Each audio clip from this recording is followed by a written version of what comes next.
Jenny was traveling across America by bus. One warm summer evening, her bus arrived in a small town in California. She felt tired and didn't want to travel anymore that day. "I want to stop here tonight," Jenny said to the bus driver. "Is there a motel nearby?"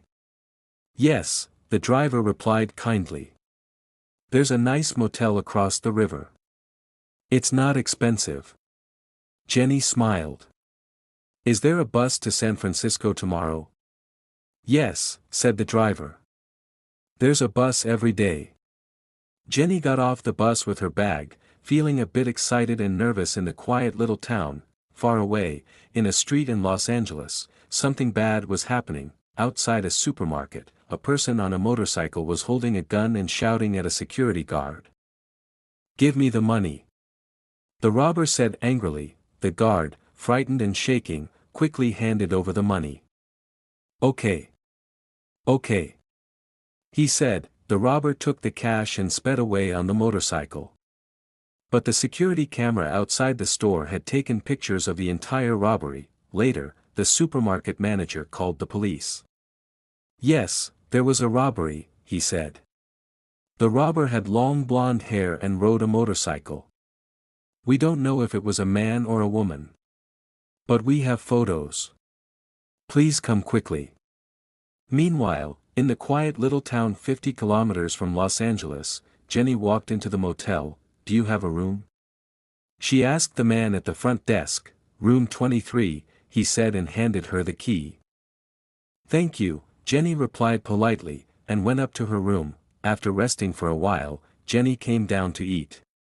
"I'm so hungry," she thought. Just then, a girl on a motorcycle arrived at the motel. She walked in, and the woman at the desk gave her a key. "Room 17, the woman said. Jenny looked at the girl. "Her face looks familiar," he thought. "Where have I seen her before? Is she someone famous?" Early the next morning, Jenny turned on the TV in her room. A newsreader was talking about the robbery at the supermarket. "There are pictures from the store's camera," the newsreader said. "The robber had long blonde hair and was riding a motorcycle." Jenny's heart skipped a beat. Wait. The girl from last night. Long blonde hair. Motorcycle. He thought. Is it her? Could she be the robber? Later, Jenny went downstairs for breakfast. The same girl was already sitting at a table near the window, eating. Jenny looked at her carefully. Is she the one from the news? He wondered. She looks so familiar. He walked over to her table. "Can I sit here?" he asked gently. The girl looked up and smiled slightly. "Well. Okay," she said. Jenny sat down. "My name's Jenny," he said with a friendly smile. "Nice to meet you," she said. "I'm Lily. Where are you from?" Jenny asked. "San Francisco," said Lily. "I'm going there later this morning." "And you?" "I'm from Boston," Jenny replied. "I'm traveling across America by bus. I'm also going to San Francisco later today." Lily frowned a little. "I don't like buses," she said. "I prefer motorcycles." Then she looked at her phone. "Excuse me," she said suddenly. "I need to make a phone call." She stood up and walked out of the room. Jenny watched her go, his mind full of questions. Is she really the robber?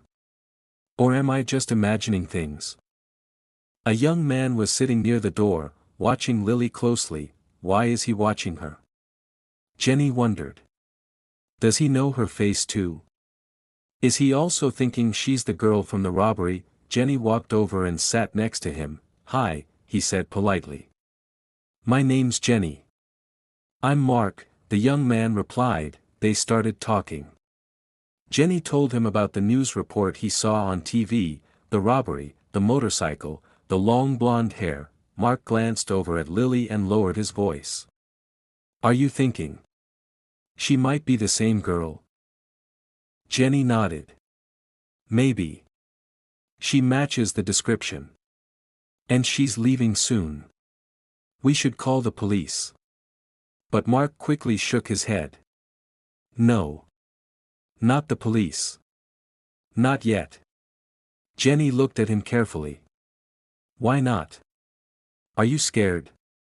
Mark hesitated. No, but. What if she has a gun? Maybe I'm wrong, Jenny thought. But I have to know. What if the money from the robbery is in her room? He went upstairs, feeling nervous and unsure. Just then, he saw Lily coming out of room 17. She didn't see him. She locked her door and walked downstairs. Jenny stayed hidden. How can I get into her room? He thought. I need to check. Just to be sure. Then he saw a woman who worked at the motel. Excuse me. He said politely. Can you help me? I left my key in my car. It's room 17. Oh, yes, of course, the woman said with a smile, and she opened the door for him. Thank you, Jenny said quickly and went into the room. His heart was beating fast. He looked everywhere, under the bed, in drawers, behind the curtains, but he couldn't find any money. Nothing looked suspicious. Maybe I made a mistake, he thought. Maybe she isn't the robber. Just then, he heard the sound of a key turning in the lock. The door opened. It was Lily. Jenny's heart was racing. I have to get away, he thought. He quickly ran into the bathroom and hid. A minute later, he heard Lily's voice. She was talking on the phone. Hi, friend, she said. I'm at the motel. No, I'm leaving in an hour. Yes. Yeah, okay. Jenny peeked out carefully. He couldn't get out through the door, it was too risky. But maybe. Maybe the window. He watched her through a small gap. She put down the phone. I need to get out of here, Jenny thought again. Room 17 was no longer safe. But he saw the window to the next room, room 18, and it was slightly open. Jenny climbed through the window into room 18. The room was empty. He quietly moved toward the door, but then something caught his eye. What's that? He thought. He stepped closer. It was a blonde wig. His eyes widened. He kept searching. In the closet, he found a black motorcycle jacket. Then, in a bag, he saw something shocking, the money from the robbery. Suddenly, footsteps approached. Jenny panicked. He wanted to run, but there was no time. Mark walked into the room. What are you doing in my room? Mark asked, confused, but then his eyes fell on the wig and the money. He looked at Jenny coldly. You know, Mark said slowly. Yes, Jenny replied. I know. You're the Los Angeles supermarket robber. Without warning, Mark pulled a gun from his coat. Don't move, he said firmly. He grabbed the bag of money from Jenny's hands. You won't get away, Jenny warned him. Yes, I will, Mark snapped. He struck Jenny hard on the head, and everything went black. Then Mark locked him inside room 18. Just minutes later, Lily stood by her window, looking across the river. Then she saw a man running. What's wrong with him? She thought. Why is he running like that? Then she saw Jenny coming out of the next room, shouting, that man. Jenny yelled. He's the Los Angeles supermarket robber. Somebody stop him. Mark heard Jenny's voice and turned around.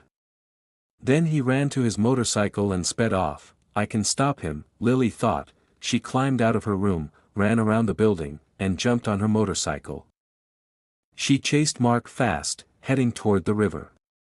Just as Mark reached it, Lily jumped her motorcycle across the water and landed in front of him, blocking his path. Mark couldn't stop in time. He flew right into the river. Help! He shouted. I can't swim. People ran over to help. They pulled Mark out of the water. A crowd gathered around. Jenny ran to Lily. Are you okay? He asked, out of breath. Yes, she smiled. I'm okay. Are you? I'm fine, Jenny said with a sigh of relief. Soon the police arrived. Jenny explained everything to a policeman. Lily told her side of the story to a policewoman. The policewoman looked at her closely. Do I know you? Are you famous? Lily laughed. Maybe you do, she said. I'm on TV sometimes. Jenny stared at her in surprise. Now I remember you.